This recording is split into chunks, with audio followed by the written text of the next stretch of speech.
Desde el corazón de la ciudad de Montevideo comienza Esto es Arte, FM Ciudadela 88.7. Conduce Daniel Fernández Corch, con la participación especial de Diego Alexandreasi.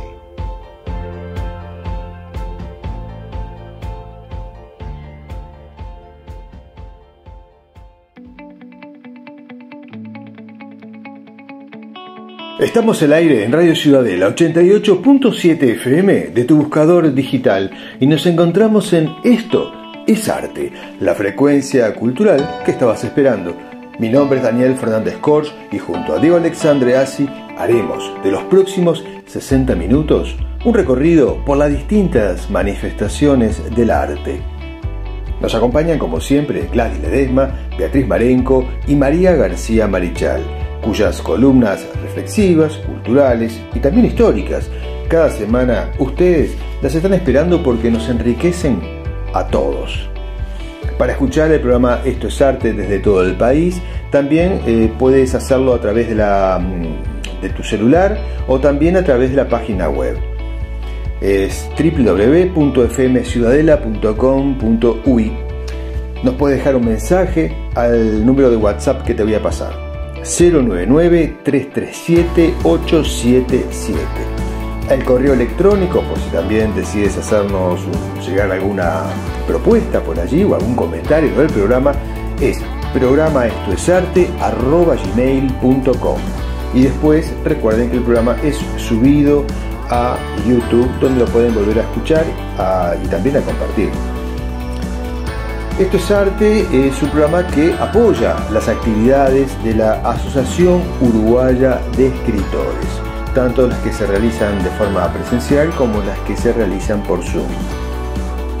Nosotros, los socios de AUDE, de la Asociación Uruguaya de Escritores, nos reunimos todos los jueves en el Ateneo de Montevideo, donde desde allí cada jueves ustedes pueden encontrar una propuesta diferente por parte de los socios.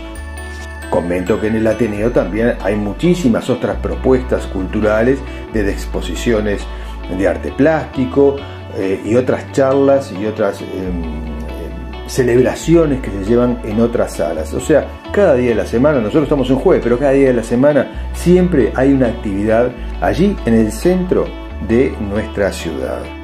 El correo de la Asociación Uruguaya de Escritores es el siguiente: asociacionuruguayaescritores@gmail.com. Lo he repetido varias veces para que sepa que es muy fácil acordarse del correo electrónico. Pasamos ahora a la agenda cultural de la asociación.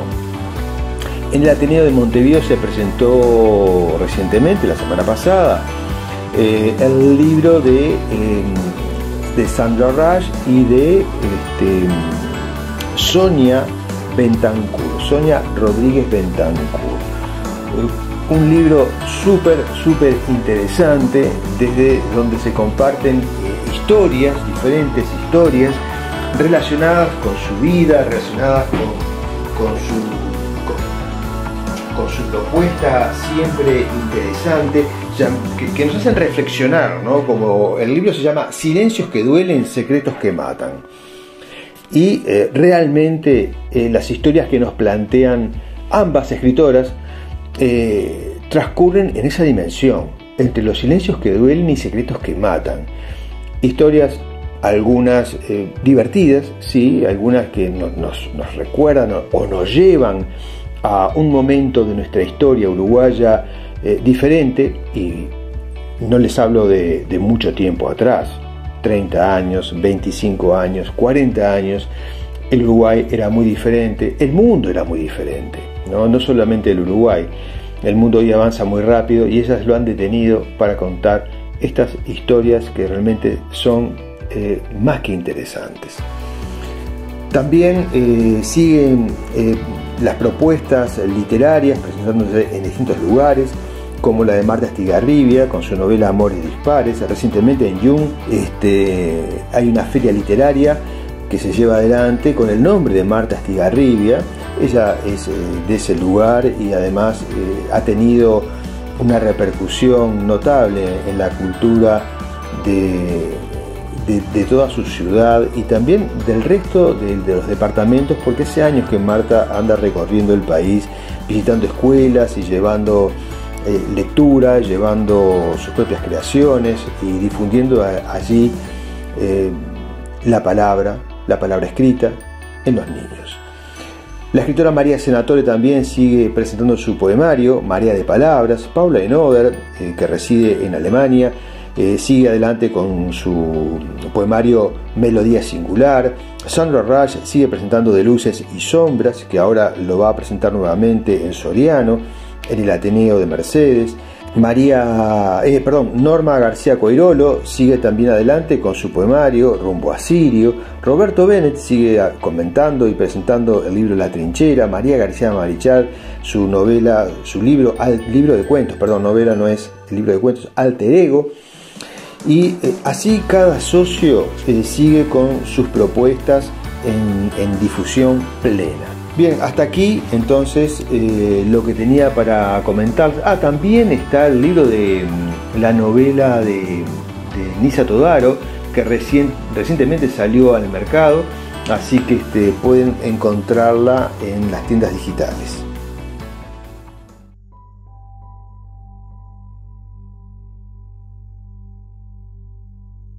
Amigos, continuamos en Esto es Arte y en el primer segmento del programa, aquí en la 88.7 FM Radio Ciudadela, normalmente siempre en Autores en Ciudadela, ustedes saben que recibimos a María García Marichal, quien hoy se encuentra haciendo reposo de su garganta. Entonces la voy a suplir y les voy a hablar en este espacio de ella sobre la novela de Lewis Carroll, Alicia en el País de las Maravillas.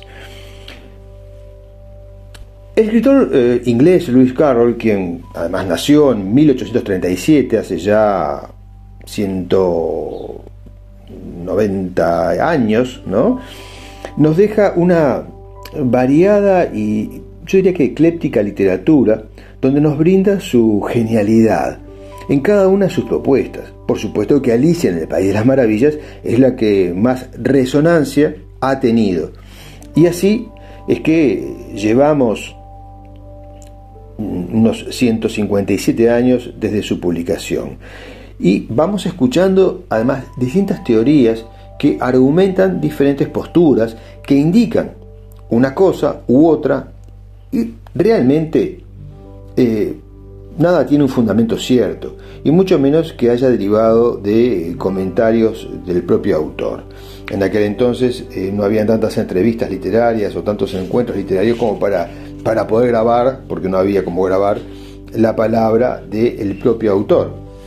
Es cierto que el cuento para niños, Alicia en el País de las Maravillas, es novedoso y también es único, incluso hoy. De ahí la vigencia del interés que sigue despertando.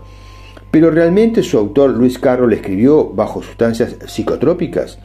No existe ningún indicio que el escritor tomara ningún medicamento con posibilidades de que alucinara, ni que fuera consumidor de opio, ni de ningún otro alucinógeno utilizado en la época, porque sí sucedía, pero no tenemos constancia de que esto sucediera con Lewis Carroll. De todas maneras, se han elaborado varias teorías con respecto a este maravilloso cuento. El cuento consta de 12 capítulos en el que se resalta la historia de una niña llamada Alicia en un viaje por un mundo imaginario. El movimiento de las vanguardias literarias lo consideró en su momento como una obra del surrealismo. Es una propuesta fundamental en la literatura por su influencia en lo social y en lo psicológico. Este libro en particular, si bien está dedicado al público infantil, permite hacer esa doble interpretación que derivó a múltiples posibilidades de análisis en lo psicológico, en lo matemático, en la posibilidad de un desequilibrio mental por parte del escritor. Pero todas estas posibilidades son teorías, ¿no? Una de las teorías más fuertes es la que el escritor Lewis Carroll, como cualquier escritor de su tiempo, pone en juego su visión de la realidad que vive y hace entonces un paralelismo donde ficciona y caricaturiza la sociedad victoriana en un cuento para niños. Para mí esta visión es la que corresponde más a tener en cuenta, pero es algo personal, ¿no? En el año en que el cuento fue escrito, allá por noviembre de 1865, gobernaba la reina Victoria, y el autor realizaba una parodia sobre la reina, convirtiéndola en la reina de corazones, quien ejerce el poder mucho más que el rey, igual a como sucedía en la realidad. Y así Lewis Carroll va resaltando distintos aspectos de la sociedad a través de los diferentes personajes que crea para el cuento infantil. Por ejemplo, el conejo blanco representa el tiempo, esa puntualidad clásica de la sociedad inglesa. El conejo es sensato, es responsable, es de fiar, es puntual además, ¿no? Así como concebimos los humanos el tiempo, y como una era como también como la puntualidad era entendida en aquella época, ¿no? El gato de Chester es un personaje surrealista de la época. Muestra su sonrisa y desaparece, como todo aquello que desde lo político nos representa también una situación insegura, o también un personaje poco fiable, o con características propias de muchos políticos, que cuando se acude a ellos desaparecen, y cuando les interesa algo ellos están siempre allí al pie del cañón. Una ironía de Carroll, pero también muy ajustada a todas las épocas. La oruga representa la falta de comprensión social, ¿no? La oruga es cómoda, es ociosa, o tal vez represente lo burgués. Es como las personas que yo qué sé, ¿cómo decirles? Que las personas que cerca del poder están como despreocupados, están perezosos, son holgazanes, muchos de ellos, ¿no? Están tan gordos, así como la oruga, ¿verdad? Gordos y con falta de movimiento, y de ahí todo ese simbolismo, ¿no? El sombrerero y la liebre de marzo. Estos personajes están relacionados al protocolo social, ajustado en el tiempo y a sus cosas y a sus propios intereses, como apartados de todo lo que acontece por los demás, cumpliendo únicamente con lo ceremonial, con lo rituálico, con lo de etiqueta, con, digamos, como se conoce ahora, con lo políticamente correcto. Después tenemos el lirón. El lirón es otro personaje asociado al sombrerero y a la liebre de marzo, y se muestra siempre como aburrido y con facilidad para quedarse dormido. El lirón significa esa mirada de desaprobación a todo lo que sucede, es la negación hacia ese tiempo perdido, de aquellos que controlan el tiempo. En fin, todos estos personajes son llevados a la historia de Alicia, relacionándolos unos con otros, con la crítica social, dentro de una trama infantil, aparente, pero muy ingeniosa, o ingeniosa como pocas. Lewis Carroll era matemático, y si bien escribió otras historias narrativas, también escribió varios ensayos matemáticos con teorías muy particulares que lo destacan en ese campo.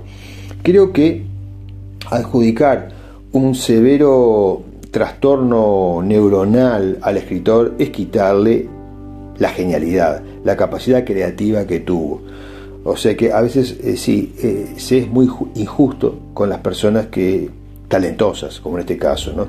La historia de Alicia nace después de un día de campo compartido con un matrimonio amigo y sus hijas, porque una de estas tres niñas les pide que le escriba un cuento inventado en ese momento, una tarde como para pasar el rato, como un pasatiempo, y Carroll lo hace y se lo obsequia para Navidad. Tiempo después le va agregando capítulos, lo amplía, lo va trabajando.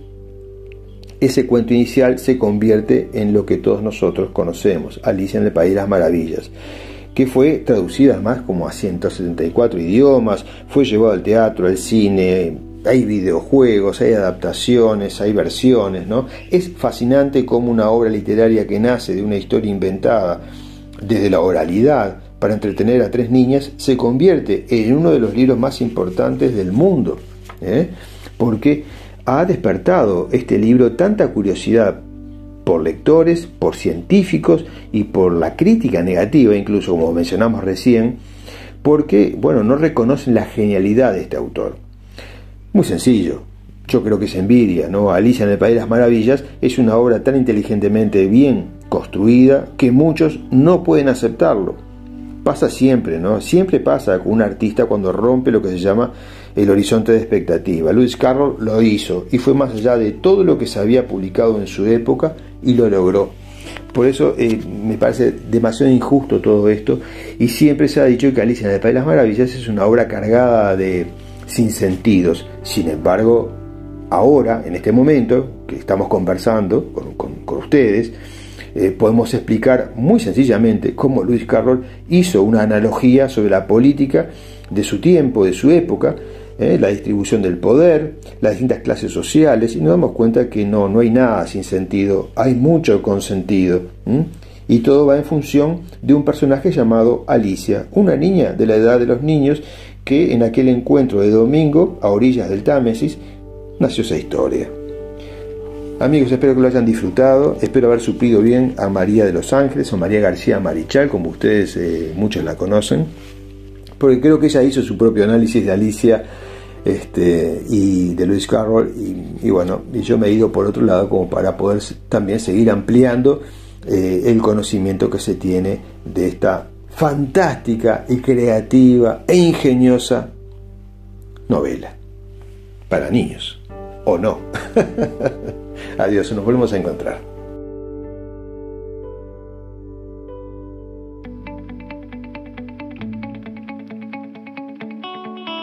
Desde el corazón de la ciudad de Montevideo estás escuchando Esto es Arte en los 88.7 FM de Radio Ciudadela.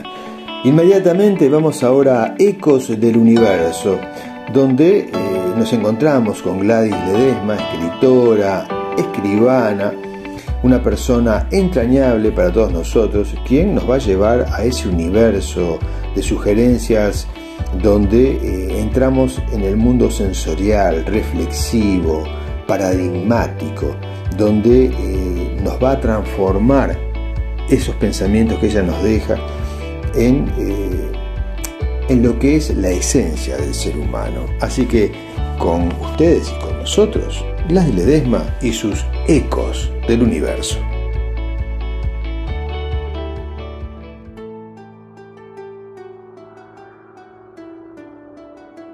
Hola amigos, siempre es un placer encontrarnos aquí, en este espacio Ecos del Universo. Y como dijimos, continuaremos reflexionando en base al libro Motivos de Proteo de nuestro maestro, escritor y pensador José Enrique Rodó.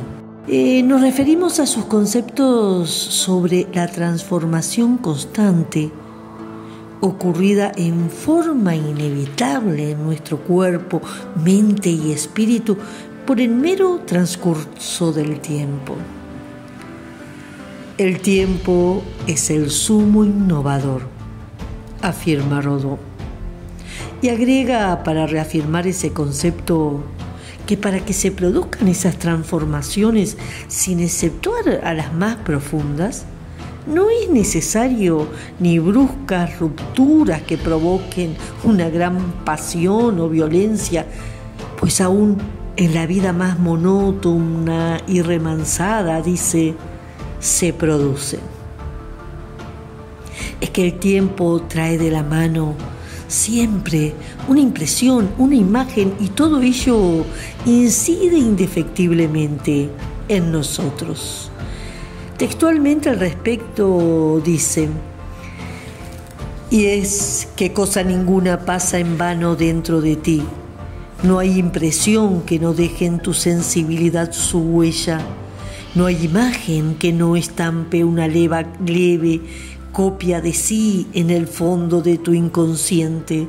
No hay idea ni acto que no contribuyan a determinar, aún en proporción infinitesimal, el rumbo de tu vida, el sentido de tus movimientos, la forma de tu personalidad. Una gran sabiduría en estas palabras, sin duda. Por ende, pensamos, el tiempo influye por sí mismo, pero nosotros a su vez podemos incidir en él. Podemos incidir en el tipo de transformación que ocurre en nuestro ser. Entonces, en este sentido es necesario tomar conciencia de la incidencia que tiene en nuestro ser en sentido integral todas las imágenes, impresiones, etcétera, que recibimos de nuestro entorno. Y me pregunto, si fuéramos conscientes de ellos a cada instante, ¿nos cuidaríamos más? Me pregunto, así como nos cuidamos o sabemos que debemos cuidarnos de lo que comemos, de los ingredientes con los cuales nutrimos a nuestro cuerpo, ¿no debemos o deberíamos cuidarnos de los ingredientes con los que nutrimos nuestra mente y espíritu, que van a forjar en la esencia de nuestra personalidad? Mucho hablamos hoy de comer en forma natural y correcta.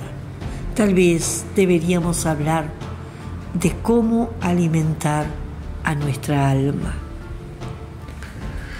A estas preguntas concretas, Rodó contesta diciendo: si bien es inevitable el poder transformador del tiempo, entra en la jurisdicción de la iniciativa propia el limitar ese poder, el encauzarlo, ya sea estimulando o no su impulso, ya orientándolo a un determinado fin consciente. Y agrega: es el que vive en forma consciente, racional, aquel que, advertido de la actividad sin tregua del cambio, o sea, una vez que somos conscientes de esta transformación, devenir, cambio constante, es necesario procurar cada día la clara noción de nuestro estado interior, de las transformaciones operadas en las cosas que nos rodean, y de acuerdo a ese conocimiento, regir nuestros pensamientos y actos. Un importante análisis para reflexionar. El tiempo nos transforma por sí mismo, pero a su vez nosotros podemos incidir en la forma como nos transforma, forjando nuestra propia personalidad, siendo responsables, cuidando lo que permitimos penetrar en nuestro ser. Y en este sentido, en este espacio, en este programa, Esto es Arte,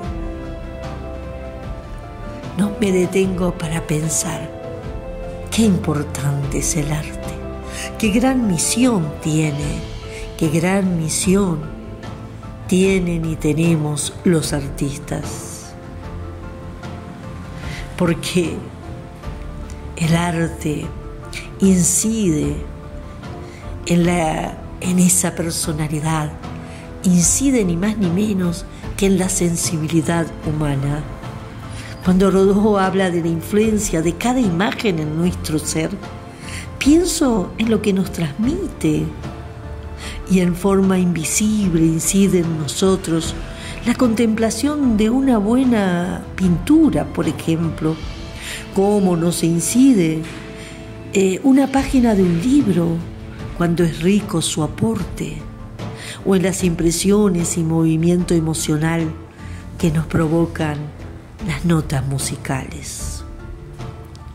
Entonces, amigos, tenemos una rica misión que cumplir: enriquecernos a nosotros mismos, transformándonos en forma valiosa, transformándonos nuestra personalidad en forma constante, pero positivamente. Pero además tenemos la misión de influir positivamente en el otro, en la sociedad, ofreciendo lo que tenemos, ofreciendo algo que contribuya, aunque sea en forma infinitesimal, pero siempre en forma positiva. Recordando también que cada bien que hacemos al otro, a la sociedad en su conjunto, nos lo hacemos a nosotros mismos. Un abrazo, amigos. Hasta el próximo segmento.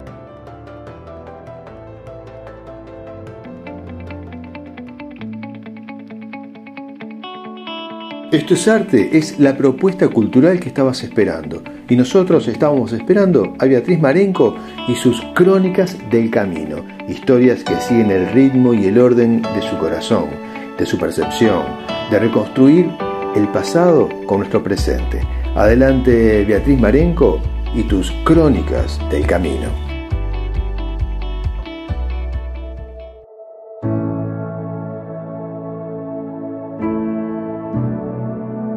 Amigos, qué gusto estar aquí nuevamente y qué placer es caminar junto a ustedes por esta historia. Venimos hablando de la firma de calzados de mi bisabuelo Isabelino, esa que fundaran el año 1925, pero no solo de él hemos hablado, porque envuelta en un paisaje riquísimo, la paleta de colores vibró en cada pequeña crónica, para traer decenas de nombres y comentar sucesos de profundo encanto. Y así vimos los comienzos. Hablamos de tenacidad y laboriosidad, de misterios y de genio creador. Y capítulo aparte, dijimos, sería hablar de las hormas, con las que había una simpatía, yo diría muy estrecha, y de gran comunión. En la firma Siliano eran un espectáculo por sí solas, prolijamente dispuestas en una gran estantería, llevaban el nombre del cliente, porque allí todo se encontraba en un divino encadenamiento y su conjunto formaba la belleza del producto. Rudo trabajo del modelista de hormas y largas pero amenas discusiones con el fabricante se daban para llegar a interpretar satisfactoria y cumplidamente sus exigencias, donde invocar a San Crispín era de regla. Y la historia de San Crispín y San Crispiniano está llena de sucesos, les cuento, leyendas y creencias muy interesantes que sin duda me cautivaron porque estos dos hermanos de noble familia, huyendo de la persecución en Roma, fueron a Soissons, donde de día predicaban y de noche hacían zapatos para subsistir. Son venerados, les cuento, por franceses e ingleses, y así los zapateros los tienen por patronos de este oficio por el que extendían su fe. No es un dato menor que Shakespeare los nombrara 6 veces en Enrique V y los volviera a nombrar en Julio César. Tal importancia y veneración han tenido, les cuento, que en la memoria anual del Centro de Mayoristas en Calzados, Curtidos y Anexos figura la fiesta de San Crispín, festejada por los fabricantes, fiesta que se encomendaba al centro y que con gran éxito se llevaba a cabo, asistiendo para la ocasión representantes de la Cámara, detallistas, curtidores, entre tantos. Y así los viejos zapateros recordarán a don Lorenzo Carlini, uno de los primeros hormeros llegados al país. Este buen italiano practicaba su oficio a fuerza de pulmón y sin más herramientas que la cuchilla y la lima. Así lo recoge la revista industrial del Centro de Fabricantes de Calzado. Carlini tenía el amor propio profesional, el mismo que le inculcaron sus maestros peninsulares, de modo que cada tarugo de madera moldeado por sus manos se transformaba en un tipo perfectamente hermanado con el otro del mismo par.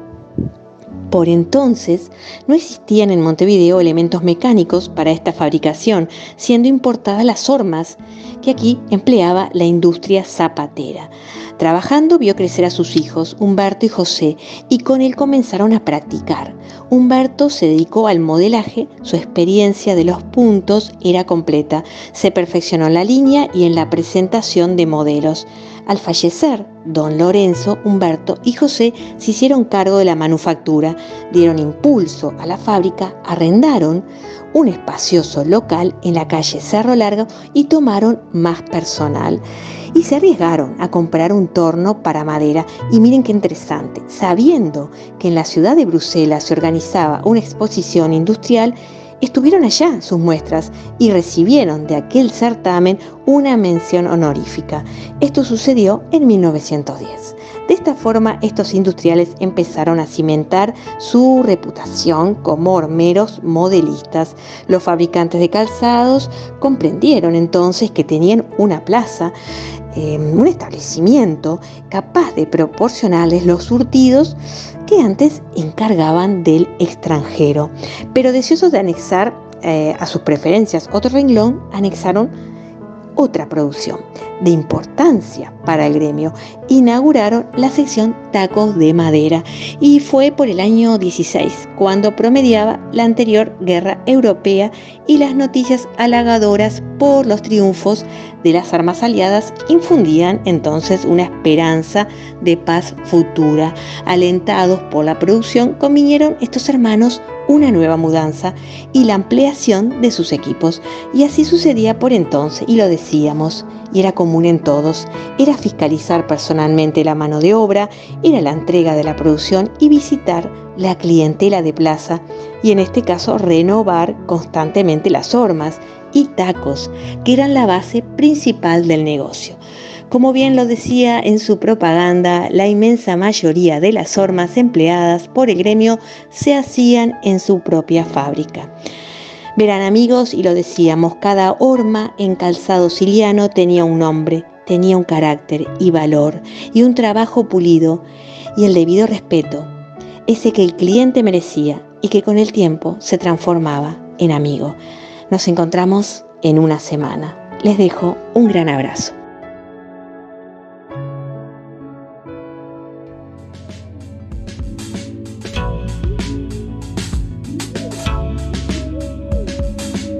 Estás escuchando Esto es Arte, y desde el corazón de la ciudad de Montevideo te vamos a recordar que te puedes comunicar con nosotros por nuestro correo electrónico, programa estoesarte@gmail.com. Puedes dejarnos también un mensaje al WhatsApp 099-337-877, o nos puedes escuchar también a través de la página web www.fmciudadela.com.uy. Me hacen acuerdo que al comienzo del programa no les dije ninguna frase. Entonces, sí tenía pensado comentarles algo sobre la novela El alquimista de Paulo Coelho. Porque hay una frase muy particular que dice algo así como que seas quien seas y hagas lo que hagas, cuando deseas con firmeza alguna cosa, es porque este deseo nació en alguna parte o en el alma del universo. Esa es tu misión en la tierra, dice Paulo Coelho. Y es por eso que cuando sentimos esa fuerza debemos luchar por lo que queremos, por lo que soñamos, para que ello ocurra. Este libro, El alquimista, tiene muchas frases así que nos inspiran. No es el único libro que, obviamente que no es el único que nos cuenta este tipo de frases, así que nos ayudan como para encontrar el camino, pero en definitiva la alquimia, el alquimista, es eso, es la transformación, y no la transformación hacia el oro, ¿no? O hacia cualquier otro metal precioso. No es tal, ¿no? Obviamente que es todo un símbolo, aunque muchos entienden de que sí, de que eso fue posible o es posible para algunos maestros ascendidos. Pero lo cierto es que la mayor transformación que podemos hacer es la de nosotros mismos. Es la de poder cambiar la realidad que tenemos por otra, o cambiar a veces el día por otro día. Me refiero a vencer dificultades, porque en realidad de eso se trata la vida, ¿no? De ir venciendo dificultades diarias. Y cuando mucha gente se lo plantea en cosas muy grandes, bueno, como que ir de un día a resolver toda la vida es como que muy complicado. Creo que la mayor batalla que uno puede dar en la vida es cuando uno se enfrenta cada mañana y dice, bueno, yo el día lo quiero de tal manera, voy a hacer todo lo posible porque esto sea la forma que quiero. Y así ir justamente armonizando con lo que nos rodea, porque nos van a atacar de todos lados siempre, porque así es la vida, pero nosotros podemos ir transformando, como dice Coelho, transformando la realidad en beneficio de ese sueño que tenemos, ¿no? De llegar a ese lugar desde donde nosotros sentimos que en alguna parte del universo nació esa fuerza que nos impulsa a ir hacia algo. Pero eso no va a venir por magia, eso va a venir por trabajo. Y la alquimia es justamente eso, es transformar, pero no se transforma solo. Para eso hay que mezclar cosas, elementos, fórmulas, estudiar. Y de eso se trata, ¿no? De ir estudiando las maneras en convertir todo lo que nos rodea, de revertirlo, y convertirlo en algo que sea beneficioso para nosotros y también para la gente que nos quiere y nos acompaña, porque nunca estamos solos, siempre hay alguien que está al lado nuestro. Así que, amigos, esta es la reflexión, la breve reflexión que omití al comienzo y me recuerdan que la dijeron en algún momento del programa. Gracias.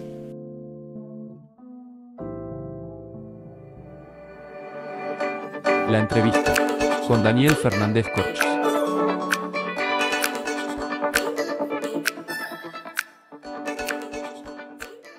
Continuamos en FM Ciudadela 88.7 y estás escuchando Esto es Arte. Ya finalizando el programa de hoy, nos encontramos con Juan Pedro Rivas, un hombre vinculado a los medios de comunicación, un hombre, yo diría que difícil de definir, porque Juan Pedro está, para mí al menos, por fuera de lo que podemos decir lo políticamente correcto. Es un activista social y sé que puede no gustarle esto que estoy diciendo, pero de alguna manera hay que presentarlo. Es escritor y como tal hoy es que lo vamos a entrevistar por un libro que publicó llamado De Punta del Este a Punta de Rieles. Un libro que tiene muchas historias relacionadas con sectores de la sociedad que se encuentran siempre en una posición delicada. Juan Pedro, bienvenido a Esto es Arte.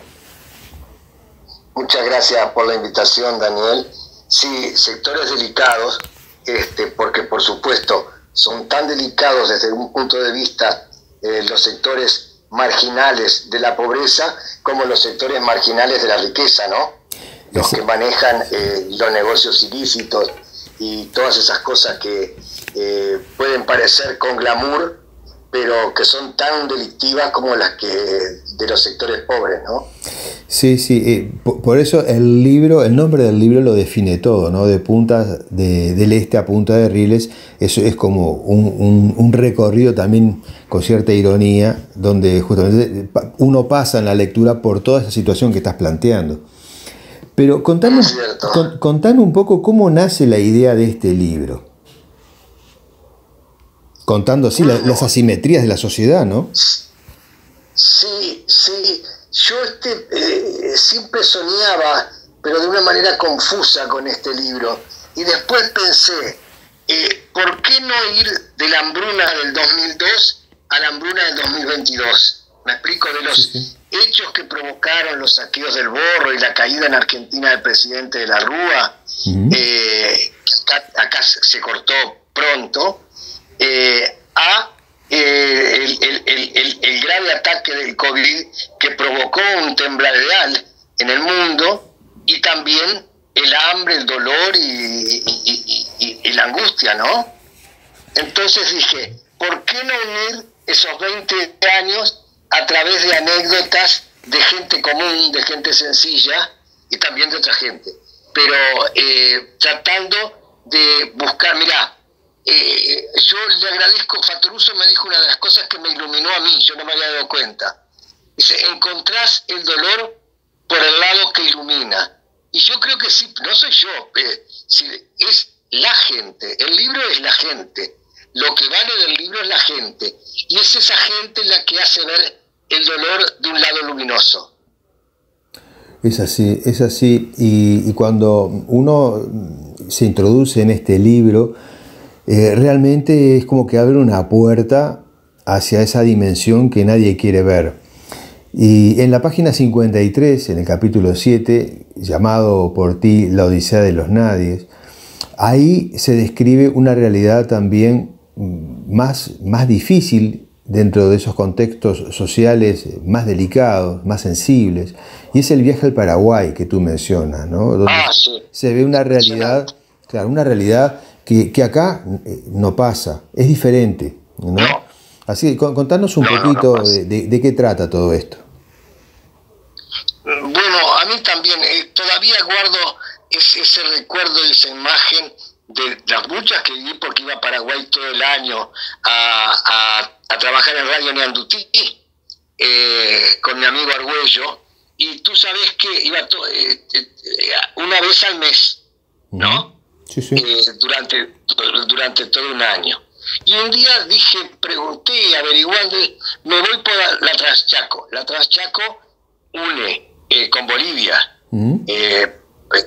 Y por ahí van, no te imaginas los camiones, el tonelaje, la mercadería, el poderío de la sociedad de consumo. Sí, sí. Bueno, yo iba en mi camioneta y empecé a ver como, ni siquiera tolderías, eran tolderías con un nylon azul.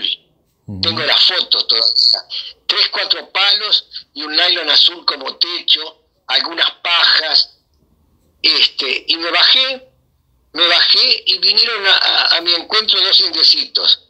Entonces yo me quedaba solo un equipo deportivo para regalar. Y dije, miren chiquilinas, tengo solo esto. Y dice, no importa, yo me quedo con la campera y él con el pantalón. Y se lo distribuyeron con total alegría y se fueron locos de contentos para el caserío ese, ¿no? Sí, bueno, sí. Y ahí se acercó el cacique para agradecerme y para saludarme con esa bondad, esa apertura de corazón. Y le empecé a preguntar cosas y me contaba y le digo, pero acá si un niño se enferma, ¿qué pasa? Y me miró con cara triste y me dijo, se muere, porque están en la nada, están entre los feudos de los estancieros dueños del Paraguay, como hay dueños del mundo, y la ruta de la evolución, ¿no? De los camiones. Ellos están ahí, entre medio de eso, en una franja que queda entre los alambrados de los estancieros y las carreteras. Y cazan de vez en cuando, con cuidado de que no los...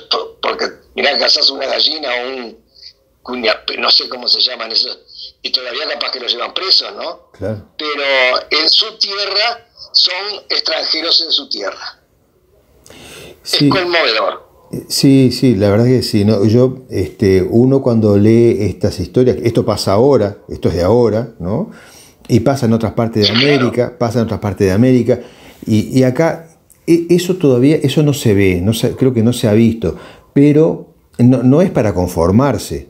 Eso no es, justamente creo que lo que nos muestra tu libro es la reflexión de cuánto nos queda todavía para poder mejorar y llegar a estos grupos humanos y tratar de que eso no ocurra. En un mundo como el de hoy ya no puede pasar este tipo de cosas, ¿no?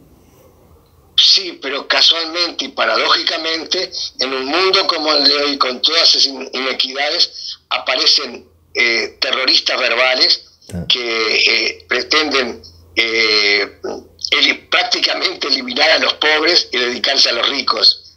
Lo estamos viendo. Sí, sí. Entonces, no sé, porque hay gente que sigue, hay gente que por rabias, por cosas que les ha pasado políticamente, tienen como una especie de resentimiento contra los más débiles y contra los humildes. Es verdad. Y eso es verdad. Es la paradoja, ¿no? Que alguien pueda decir en pleno siglo XX, que los pobres son más feos, que son antiestéticos, pero que en pleno siglo XX pueda decirse un razonamiento como si fuera científico, que el que tiene 99 es porque trabajó toda la vida, y el que tiene 1 es por rascarse lo que te dije. Sí. ¿Dónde se vio esa realidad? Yo conozco de 99 que no trabajaron nunca, y lo han hecho con malos negocios o con el incordio de la riqueza, y otros que trabajan todo el día y tienen 1. Lo veo permanentemente eso. Sí. Pero además te pongo un ejemplo que va en mi próximo libro, Los dueños de todo, que se llama Los dueños de todo y nosotros los nadie. Ahora, el honor de todos los santos de Borbón y Ortiz y no sé cuántas cosas más, está recibiendo $146.000 euros por año. Y cuando cumple los 18, por el hecho de que va a ser reina, se le van a depositar 300 millones de euros. Ahora digo yo, el abuelito se hizo la Europa, porque tú te acordás el episodio de todo lo que robó, ¿no? Y que estuvo el safari con los elefantes y con su amante, todo. Y los tatarabuelitos nos saquearon América. Claro. Entonces, esa riqueza es sucia, sinceramente, no le encuentro otra explicación. Sí, es increíble, digo, la realidad que tú describís en tu libro, de Punta del Este a Punta de Rieles, que uno no puede entender cómo siguen pasando estas cosas, ¿no? Y después hay otro capítulo donde se llama La mano viene dura, que nos contás sobre la vida en la cárcel, en el CONCAR. Pero decí una cosa, Juan Pedro, la realidad de hoy es mucho más dura de la que vos escribiste en el libro. Sí, quizás sí, porque yo estoy un poco alejado de las cárceles, salvo por lo que me cuentan quienes salen, pero estoy un poco alejado. Quizás sea más dura hoy, pero de repente, ¿cómo te voy a explicar? A mí me decía un recluso, Turcia, que era de una de las super asaltantes que, junto con los argentinos, que robaron el Banco de Rosario, coparon la Intendencia de Colonia, pero nosotros teníamos códigos. Yo nunca le robé a una viejita. Claro. Nosotros, y fíjate, dice ahora lo que pasa, que un gurí de 18 años, 19 años te pega una puñalada para hacerse prestigio en la cárcel. Claro. Y no sabes cuál es y de dónde viene. Entonces, eso también, hay gente que se está acostumbrando no solo a delinquir, sino que además a servirle la cárcel. Entonces yo por eso digo, soy un defensor de los derechos humanos acérrimo, pero el último orejón del tarro en la sociedad no son los reclusos, son las víctimas de los reclusos, las madres y abuelas de los asentamientos, que le roban los championes para que sacaron un préstamo para comprarle a los nietos, la gente humilde que no tiene defensa ninguna. La delincuencia se ha transformado en una clase hasta casi como aprobada, ¿me explico? Sí, claro. Eso está muy mal. El sufriente siempre, el último orejón del tarro son las mayorías. La delincuencia ha compuesto como una elite, y ni te digo la gran delincuencia protegida por los mejores penalistas, ¿no? Claro, sí. Entonces, esa es la realidad.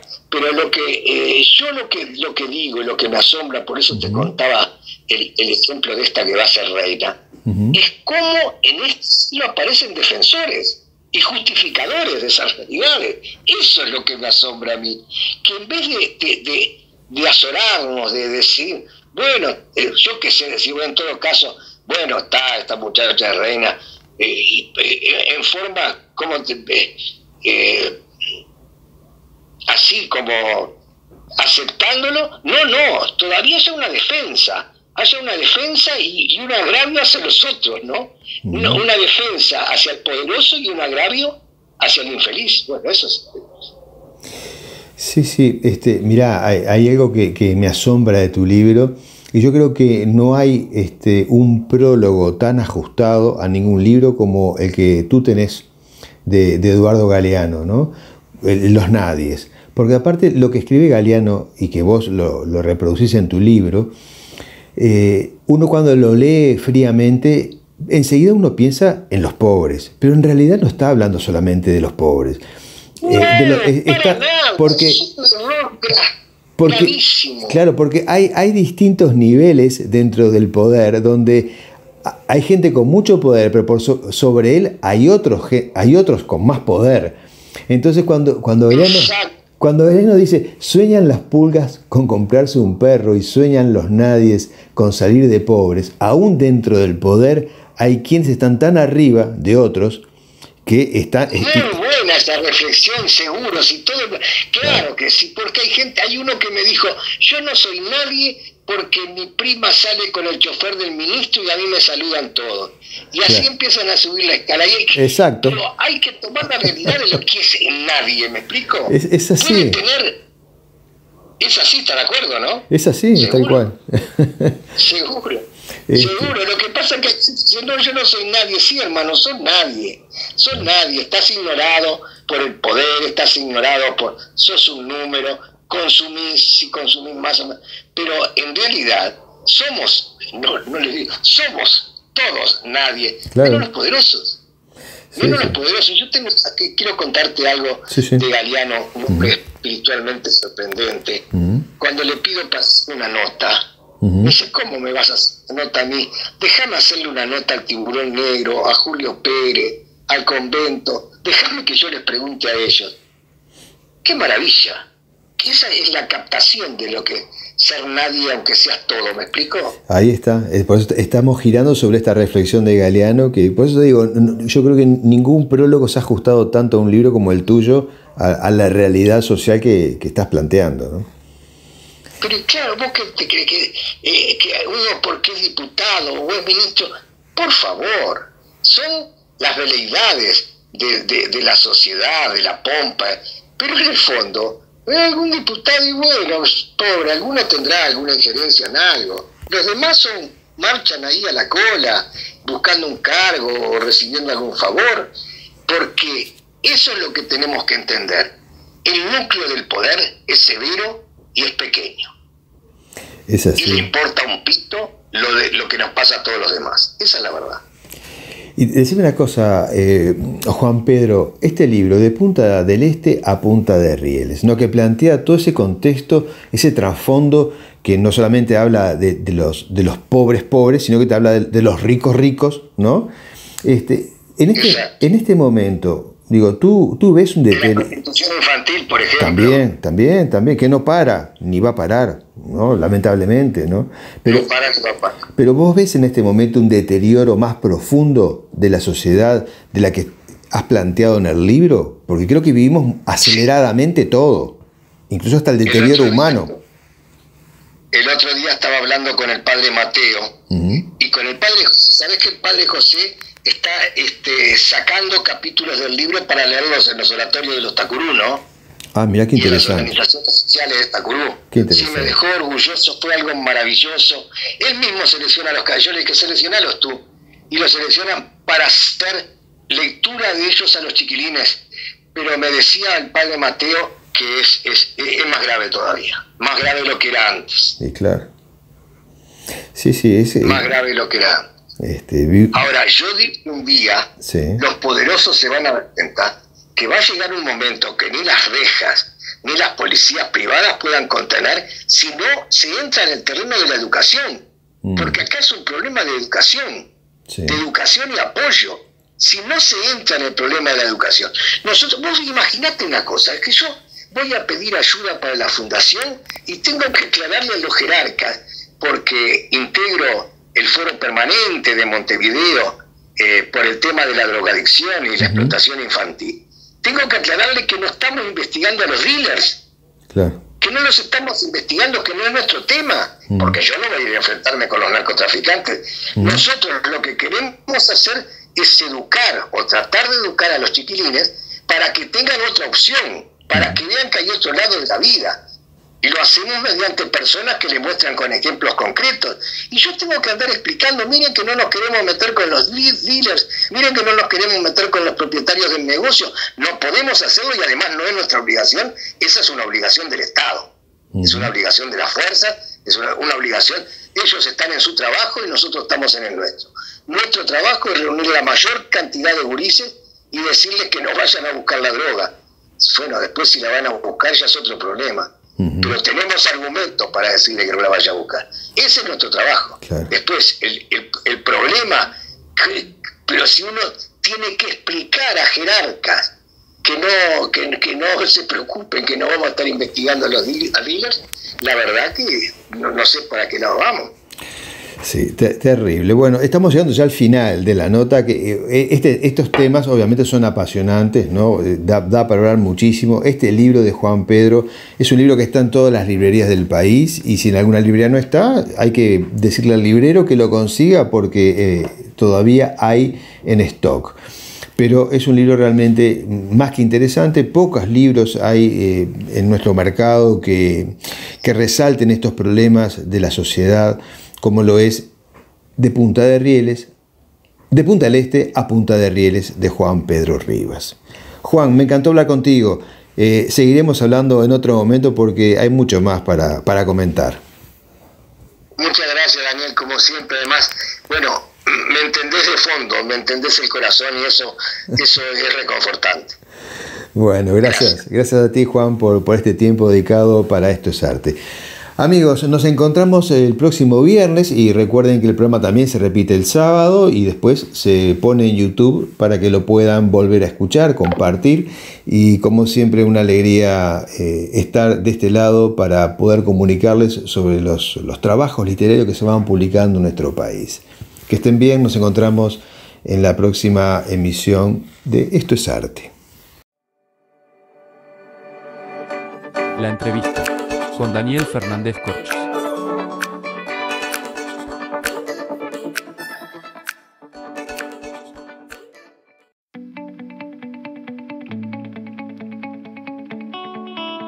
Hemos llegado al final del programa de hoy y siempre con la sensación de que lo hayan disfrutado, así como lo hemos hecho nosotros durante estos 60 minutos. Así que agradecemos a todos los artistas que hoy nos han acompañado, aquellos que están en el presente, aquellos que hacen las columnas, porque también son artistas, y aquellos que hemos homenajeado, y aquellos que hemos recordado. Desde el corazón de la ciudad de Montevideo te decimos abur, chao, adiós, hasta pronto. Nos reencontramos la próxima semana en una nueva entrega de Esto es Arte, la frecuencia cultural que estabas esperando. Mi nombre es Daniel Fernández Corch y junto a Diego Alexandre Assi, María García Marichal, Beatriz Marenco y Gladys Ledesma, y también junto a nuestra operadora estrella, Esther Ferreira, les decimos que tengan un muy buen viernes, un muy buen fin de semana y hasta pronto. Nos reencontramos la próxima semana en Esto es Arte, la frecuencia cultural que estabas esperando.